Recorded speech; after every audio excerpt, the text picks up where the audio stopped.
संत कबीर साहब बोलिए सच्चिदानंद भगवान की जय। गौतम बुद्ध भगवान की जय। महात्मा ज्योतिबा फुले की, संत समाज की जय। बस्ती माता की जय। बोलिए नरोत्तम बाबा की जय। आप यही रखो, आप इसी को एक को लो।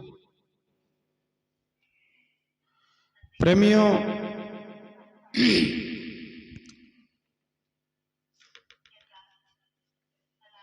आज इस सौभाग्य की बात यह है कि काफी दिन में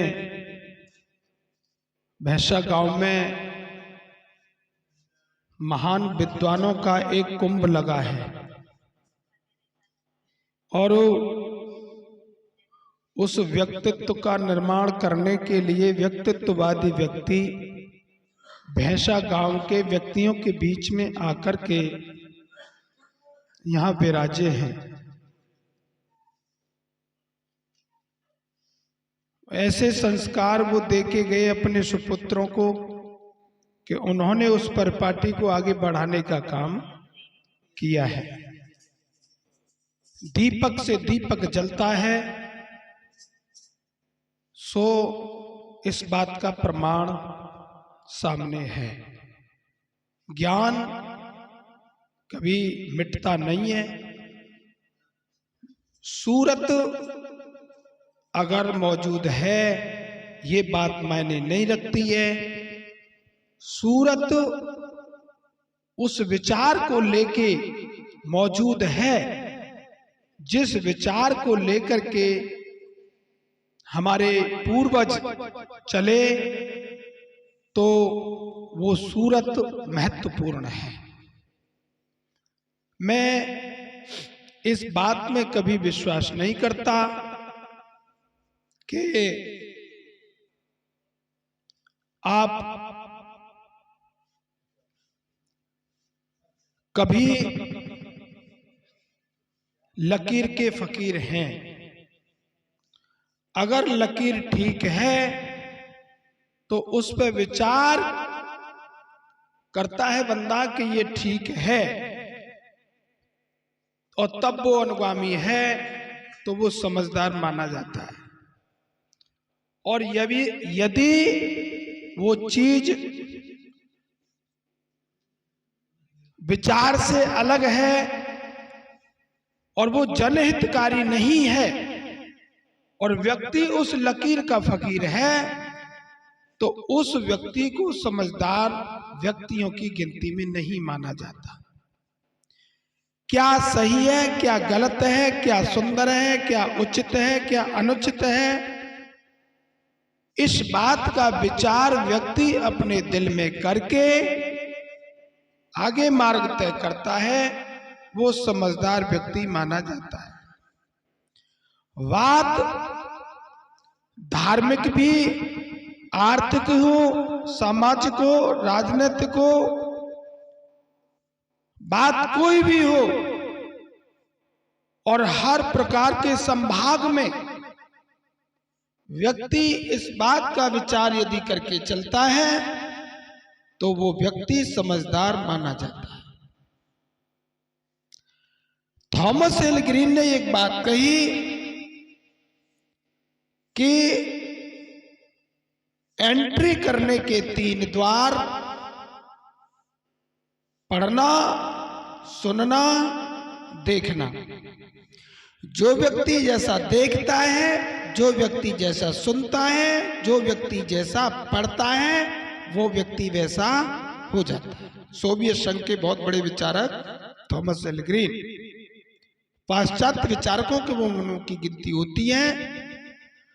हॉब्स, लॉक, रूसो ने सामाजिक समझौते के सिद्धांत की परिकल्पना की।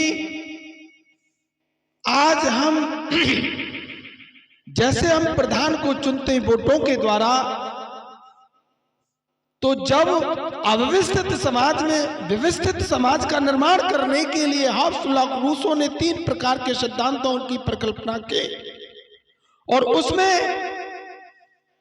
तरह तरह के विचार अपने प्रस्तुत किए, लेकिन लास्ट में यह विचार दिया गया कि समाज को व्यवस्थित करने के लिए कोई तो एक शक्ति होनी चाहिए। तो मैंने और तुमने और आपने सबने मिलकर के एक व्यक्ति को अपनी शक्ति प्रदान की, वो हमारा संप्रभु कहलाया। वो हमारा संप्रभु कहलाया।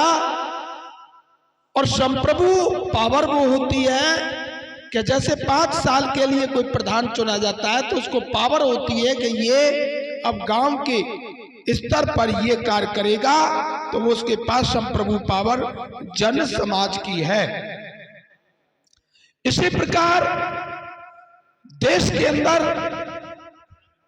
जिले के अंदर, राज्य के अंदर ये संप्रभु पावर होती है। किसी भी राज्य का निर्माण 4 तत्वों से मिलकर के बनता है। उसका निश्चित भूभाग, निश्चित भूभाग पर बसने वाली जनसंख्या, जनसंख्या के द्वारा चुनी गई सरकार, और सरकार के अंदर जो पावर होती है उसको संप्रभु कहते हैं, जिससे वो जो है उस देश की आर्थिक, सामाजिक, राजनीतिक, व्यावसायिक शक्तियों की सुरक्षा करती है। इसलिए हम और तुम धार्मिक प्रोग्राम कितने भी करते हैं, यदि धार्मिक प्रोग्रामों की हम परिकल्पना करते हैं, उसको इम्प्लीमेंट करते हैं, और यदि हमने धार्मिक संस्कारों को कंट्रोल करने की यदि पावर हमारे पास नहीं है, तो वो धार्मिक प्रोग्राम भी बेकार हैं और धार्मिक प्रोग्राम करने वाले भी बेकार हैं और कराने वाले भी बेकार हैं। आपने यदि उन मूल्यों की सुरक्षा नहीं की जिन मूल्यों के माध्यम से धर्म रूपी जप पर आपका टिकता हो, आप समझदारों की गिनती में नहीं माने जाएंगे। और ये बात नैसर्गिक न्याय, एक शब्द आता है नैसर्गिक न्याय, प्राकृतिक है ये कोई बनावटी नहीं है। और यदि कोई बनावटीपन करने की कोशिश करे तो उसका बनावटीपन ज्यादा दिन नहीं टिकता। आप को कहा जाता है ये बातें नहीं, भाई साहब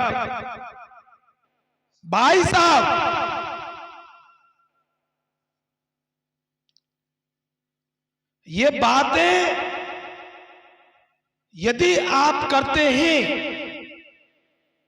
कि बेटा जब नामदान तुम देते हो, बड़े ऊंचे ऊंचे स्वरों में भजन गा रहे हैं, गाते आए गाते जाएंगे,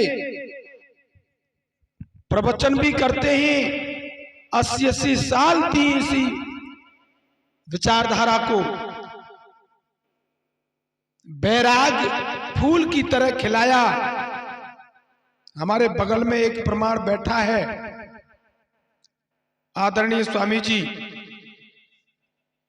मगर जब नामदान दिया तुमको और तुमको ये बात कही कि ये मूल्य हैं, इन मूल्यों की सुरक्षा करना तेरा कर्तव्य है, नाम और नाम का उल्टा मना। जब तू नाम लेने आया था तो हमने तुझको मना किया था। ये लिमिटेशन है, इस लिमिटेशन को क्रॉस मत करना। और यदि लिमिटेशन तैने क्रॉस किया तो फिर काय का तू हमारा शिष्य है और काय के हम तेरे गुरु हैं। फिर ये झूठा झगड़ा है उस व्यक्ति के लिए जिस व्यक्ति ने उस लिमिटेशन को क्रॉस किया। वो अपने दिल में से और अपने विचार में से इस बात को कतई निकाल दे कि मैं किसी का शिष्य हूं। यदि लिमिटेशन क्रॉस कर दिया तो बेटी जब तक बेटी है, जब तक बेटी की मर्यादा में है, 22 साल की यदि बेटी है और यदि वो तेरे दुश्मन के लड़के के साथ लिमिटेशन को क्रॉस कर गई है तो फिर वो तेरे लिए काल है। वो अब तुझे मौत के घाट उतारेगा, क्योंकि तू उसके प्रेम के बीच में रोड़ा बन के आ रहा है। इसी प्रकार यदि किसी गुरु का शिष्य गुरु के द्वारा बताई गई मूल्यों को यदि लांघता है, लिमिटेशन को तोड़ता है, तो फिर वो शिष्य, गुरु तो कहता है कि मेरा शिष्य कभी नेगेटिविटी में ना चला जाए, और फिर उसका अधिकार होता है उसको चाइड करना, उसको डांटना, लेकिन उसको फिर वो दुश्मन दिखाई देता है गुरु, क्योंकि वो विषय के अधीन हो जाता है, और विषय के अधीन होकर के उसको गुरु अच्छा न लग करके उसको अपनी विषय अच्छी लगती है, फिर वो ये कहता है कि ये गुरु, अरे ये तो ऐसा ही है, फिर उसकी क्रिटिसाइज करना शुरू कर देता है। आप संबंध ना जोड़ें, सोचे समझे विचार कर लें, या फिर आप यदि डिसिपल हो गए हो, डिसिपल मीन शिष्य, यदि आप डिसिपल हो गए हो और यदि आप पे मूल्यों की सुरक्षा नहीं हो रही है, तो क्लियर कट सामने आकर के ये कह दो मेरे बस की बात नहीं। संत तुकाराम का शिष्य हुआ, समर्थ गुरु रामदास जब शिवाजी महाराज के गुरुदेव थे, संत तुकाराम सीधे साचे अच्छे संत थे, उन्होंने उसको राम मंत्र दिया था, घड़ी की तरफ मत देखो। जब हमने किसी की घड़ी नहीं देखी तो वो बोला कि मैं तो इस महात्मा का शिष्य बनूंगा, या महात्मा पे कुछ नहीं। वो गया समर्थ गुरु रामदास के पास, गुरु जी मुझे शिष्य बना लो। बेटा तुम पहले किसी के शिष्य थे किसके? संत तुकाराम के। उन्होंने समझाया कि बेटा नहीं, उन्हीं के रहा, कोई एक ही बात है ना, जाओ तो फिर एक काम करो, उन्होंने जो तुम्हें मंत्र दिया उसे वापस करके आओ। वो आया, गुरु जी मैं तुम्हारा शिष्य नहीं रहना चाहता, मैं उनका बनूंगा, राजा शिवाजी के गुरु का शिष्य बनूंगा मैं। बेटा ये हमारी चीज नहीं है, ये तो हमको कहीं से मिली, हमने तुमको दी और तुम किसी को दोगे। ये दीपक से दीपक जलता है, ज्ञान। ज्ञान एक ऐसी चीज है, प्रकाश एक मोमबत्ती से दूसरी, दूसरी से तीसरी, तीसरी से चौथी, दीपक जलता है। संत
हल्की है तो वो हेलो अंधेरे में है।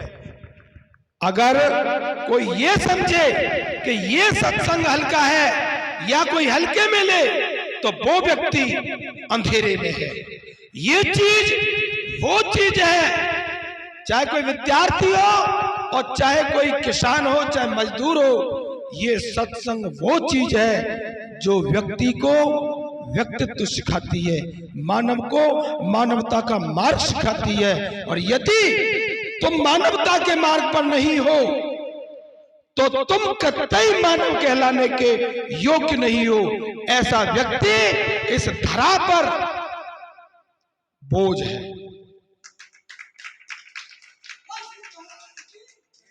हमने उन व्यक्तियों को, और मैं कह रहा हूं उस मंच के माध्यम से, या तो व्यक्ति समझ जाए, अपनी आदतों को संभाल ले, अपनी विषयों को छोड़ दे, वरना हमने ऐसे व्यक्ति फांसी पर लटकते देखे, हमने आत्महत्या करते देखे, हमने भोजन पीते देखे और हमने उनके घरों को बर्बाद होते देखा। यदि आपने समय रहते पानी को नहीं रोका और यदि पानी ज्यादा फूट गया तो फिर वो फसल को नष्ट करता है। पानी रोकने जाता है तो कभी कभी जन को भी नष्ट कर देता है, जनमाने व्यक्ति को भी नष्ट कर देता है। बहती धारा को रोकने की पावर यदि आपके पास है तो रोकने का प्रयास कीजिए, और यदि प्रबल धारा बह गई, अगर उसका तुमने सामना किया तो वो आपको नष्ट कर देगी। ये ग्रंथों का सत्संग अलग चीज है, ब्रह्म ज्ञान एक अलग चीज है, ये धरातल की चीज है। लड़की लड़के मौत पर झूल रहे हैं। पति पत्नियों में से जब झगड़ा होता है तो एक जरूर लटकता है। 4-4, 5-5 फांसियों के डिसीजन, राजीनामा मैंने करवाए। मुझे पता है कि कितने कष्ट आते हैं, परिवार बर्बाद होते हैं। इसलिए मैं आप लोगों से निवेदन करता हूं कि जिस बाप ने अपने बेटे को नहीं पढ़ाया वो बाप कहलाने का अधिकारी नहीं है, और जिस बेटे ने घर में अच्छे संस्कार हैं और उन अच्छे संस्कारों को लांग करके यदि गलत संस्कारों में यदि कदम रख दिया तो फिर बेटा का ये आशा न की जाए कि ये पूरा जीवन जिएगा, उसकी आशा छोड़ दी जाए। और मैं समझता हूं फिर उस घर में से भी ये जो ज्ञान की हाथ लगी हुई है, इस ज्ञान की पाठशाला की भी आशा न की जाए कि इस घर में ये पाठशाला भी आगे कायम रहेगी, नहीं रहेगी। और साधुओं का कुछ बिगड़ता नहीं है, साधु तो चलते फिरते तीर्थ हैं। सुन समुझे जन मुदित मन मज्जई अत्यनुराग और लय 4 फल सत तनु साधु समाज प्रयाग। संत तो चलते फिरते प्रयाग है, ये तो इनका कुछ नहीं बिगड़ता। अगर तुमने किसी को गुरु बनाया है तो क्या करोगे तुम? अरे अपने घर पे बुला करके एक अच्छा खाना खिला दोगे, 100-200 रुपए दे दोगे और एक जोड़ी कपड़ा दे दोगे, और क्या करोगे तुम?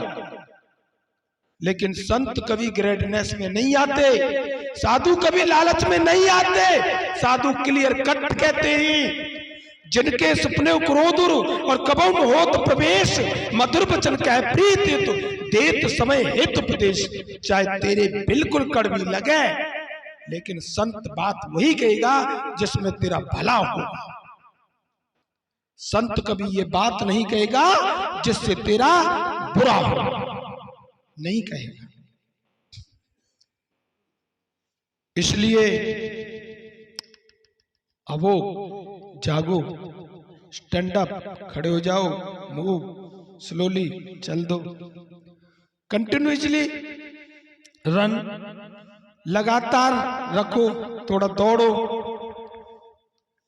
फास्टली तेजी से दौड़ो।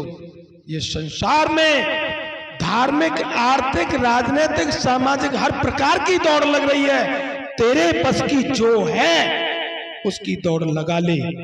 लगानी है तो अगर रेस में तू पीछे रह गया, फिर जो रेस लगाने वाले ना वो देते कौनी और देते कौनी और देते कौनी आगे निकलने की कोशिश करते। कोई किसी को सहारा नहीं देता इस धरती की रेस में, कोई किसी को सहारा नहीं देता। ये तो रेस लगाने की दौड़ है, ये तो प्रतियोगिता है। रात में एक बात कह रहा था और हंसराज जी ने मेरी बात को, मुझे ध्यान है, उसको तुरंत काटा था। मैं कह रहा था कि कंपटीशन से नरोत्तम दास जी और मास्टर जी, क्योंकि मैं शब्द ध्यान रखता हूं, और इन्होंने तुरंत मेरी बात काट दी। नहीं, कंपटीशन नहीं, सहयोग। जबकि हम कोई शब्द बड़े विचार से बोलते हैं। ध्यान रखें, कभी भी किसी संत के द्वारा कोई शब्द निकलता है उस पर विचार के बोले। और यही थीसिस होती है कि अगर साधु के द्वारा कोई शब्द निकला है तो उस पर हम विचार करें।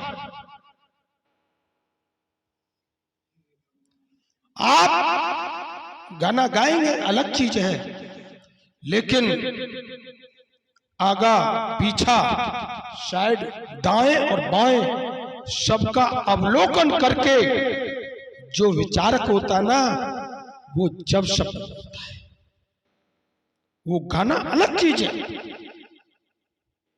बजाना अपनी जगह पर है, गाना अपनी जगह पर है, लेकिन विचारक उस गाने के जो शब्द हैं उन पर विचार करता है। ले ठीक हो सकती है, मानता हूं, आपका स्वर ठीक हो सकता है, मानता हूं, लेकिन वो जो बोले गए शब्द हैं वो किधर इशारा कर रहे हैं। जो विचारक होता है उन शब्दों पर गौर करता है कि ये इंडिकेशन किधर दे रहे हैं। वो या स्वर ले ताल के साथ ही हामी ना भर देगा, सपोर्ट नहीं करेगा, उसका विचार करेगा कि इसने गाना समाज के हित में गाया है कि समाज के अहित में गाया है। बाड़ी अगर जनहितकारी है तो आदरणीय है, अगर जनहितकारी वाणी नहीं है तो फिर वो आदरणीय वाणी नहीं। और किसी व्यक्ति का व्यक्तित्व का, किसी व्यक्ति के व्यक्तित्व का मूल्यांकन उसकी वाणी से होता है, और उस वाणी के द्वारा जो बना हुआ उसका ताना बाना है, दोस्ताना, उससे उसके व्यक्तित्व का वैल्यूएशन होता है। जिस व्यक्ति के पास जैसे व्यक्ति आते हैं वो व्यक्ति वैसा ही माना जाता है। सुल्फा वाले के पास सुल्फा वाले आएंगे, और हीरोइन के प्रयोग करने वाले पास हीरोइन वाले आएंगे, स्मैक पीने वालों के पास स्मैक पीने वाले आएंगे, और ज्वारी के पास ज्वारी। इसलिए दोस्त बनाए, एक बनाए, नेक बनाए। भीड़ की कोई जरूरत नहीं है। अकेला प्लेटो आज सुकरात को जिंदा कर गया। अकेले प्लेटो ने उसकी थीसिस लिखी थी। अकेला प्लेटो था सुकरात का शिष्य, और प्लेटो का शिष्य था अरस्तु। आज तीनों महापुरुषों को यहां नाम लिया जा रहा है, और को कब के चलेंगे। इसलिए शिष्य हो, एक हो, नेक हो, चारों के बीच में दहाड़ लगाने वाला हो। गुरु बनाए उसको बनाए जिसकी भाई हेलो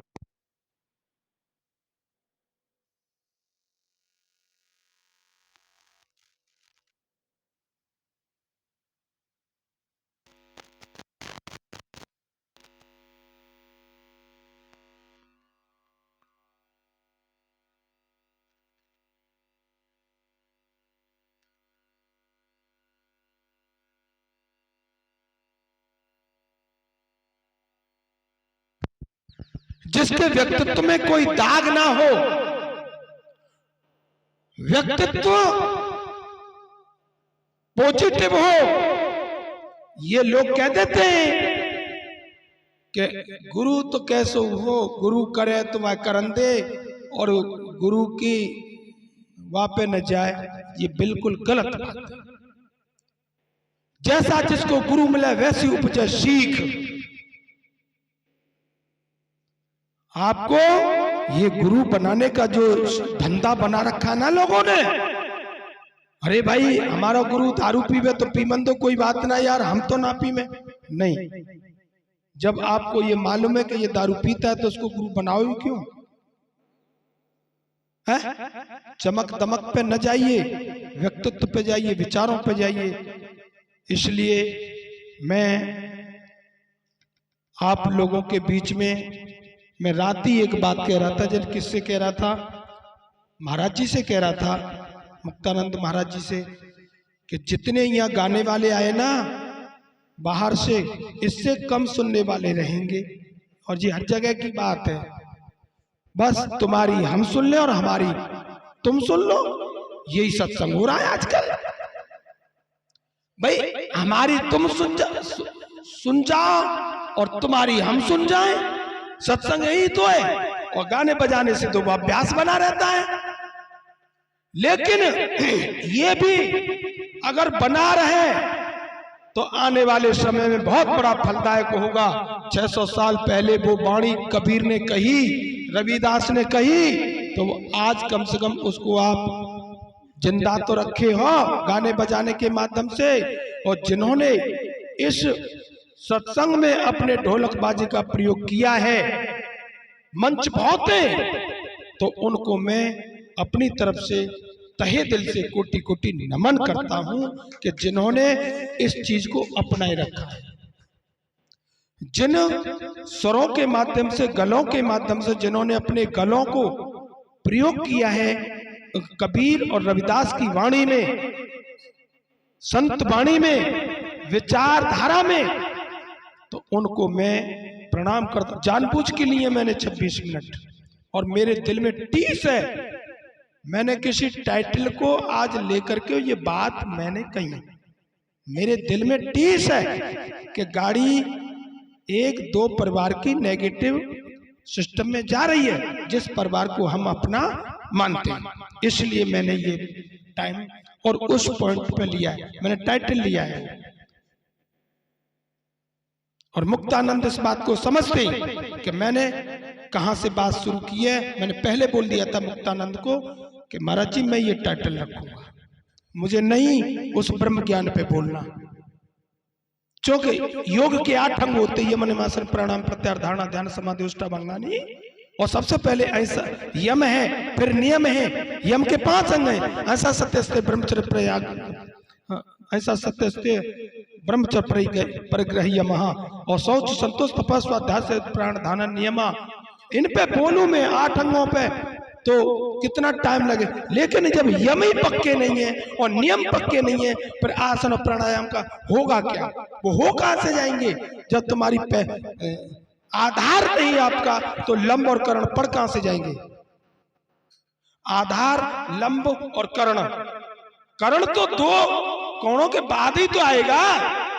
पहले तो आधार, फिर लंब, फिर कर्ण। तो जीवन रूपी नाव को चलाने के लिए वार के ऊपर वारे और ताप पर चलत बयार, और सीताराम समारियो भैया तू अपनी ओर निहार। बोल गुरु महाराज की।